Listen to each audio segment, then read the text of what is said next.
I have an update. The People's Fund of Maui. Oprah's video has been up for the majority of the day, raking in a good 400,000 views and a simply astonishing ratio, but has only managed so far to raise $3,440,000. With a good chunk of that being this anonymous donor up here, but look at this. This is from Dwayne Johnson's video with the little donor icon, and he has raised $1.66 thousand. So a total of about $5,000 with over 1 million views between the two of them. But look at this anonymous donor right here at $500. Anonymous them donating to their own fund to make it look legit, to maybe even dabble into your competitiveness to wanting to be the highest donor. Keep sharing the video and keep the comments did not disappoint. Listen, I have seen videos from people who are liberal with pronouns. I have seen videos from people from the right. I have seen videos from all people from all walks of life telling other people not to donate to this. We're going to make Oprah eat that $10 million. And let me tell you something else. There are more people out here who are awake than I think we even realize. If this had happened even maybe just 2 years ago, okay, everybody would have fallen all over it. They would have raised $10-20 million by the end of the day, and they barely broke 5,000. This is it. This is how we canceled it. That's how we canceled it. That the police chief was the same man in charge of the Las Vegas shooting. And it's just a huge coincidence that property owned by millionaires and billionaires like Jeff Bezos, Oprah, and the founder of PayPal remained untouched, while the land of the natives burned only a few feet away, literally. And it's just a huge coincidence that the island had the largest system of outdoor sirens in the world, yet they decided not to sound them or alert anybody in any way. And it's just a huge coincidence that they closed all of the schools, sent all of the children home, and turned off the water as soon as the fires started so that people couldn't put them out.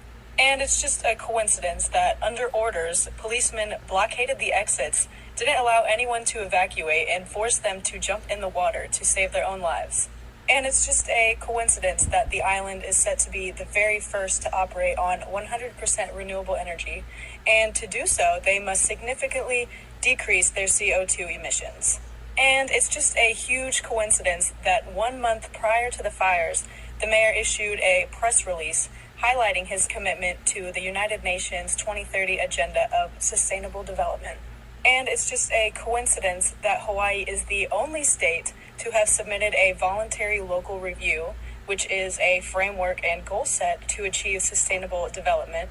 And it's just a huge coincidence that BlackRock and the United States government are 2 out of the 3 largest landowners on the island who have been trying to buy up the land from the natives for the past few decades, who refuse to sell, and both of them are part of the renewable energy agenda.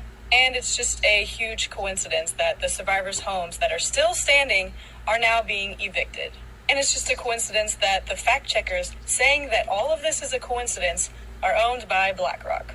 At this point, if you believe that all of these are coincidences... Yep, so there we go. Update.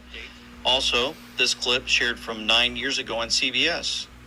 What can they use to change the weather and cause issues? Lasers? Really? To change the weather? That's right. Well, as Mark Twain once famously said, everyone complains about the weather, but no one ever does anything about it.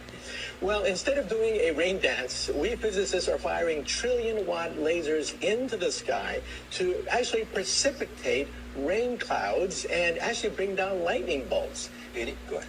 Well, this fascinates me in part because, too, I remember reading the stories that China had used this during the Olympics, that the USSR had used this after Chernobyl to create rain clouds. I mean, did those really work then? We have some of these capabilities now? Inconclusive. Even in the 60s, the CIA used this to bring down monsoons during the Vietnam War, to wash out the Viet Cong. Governments have been playing with this thing. Alleged to. Alleged to, right. Yeah. Now, we realize that for decades now, these governments have been alleged to have experimented with weather control, but nothing conclusive. This time we're digging into the laws of physics rather than simply waving our hands and uttering mumbo jumbo. We're actually using trillion-watt lasers now. And in the laboratory, sure enough, they precipitate rain out of water vapor. Sure enough, you can actually bring down electricity down the beam. Firing trillion-watt lasers, you rip apart the electrons, creating what are called ions, and these ions act like seeds, like dust particles, bringing down rain and even lightning. How about that? 9 years ago, climate control, out there for all of us to see.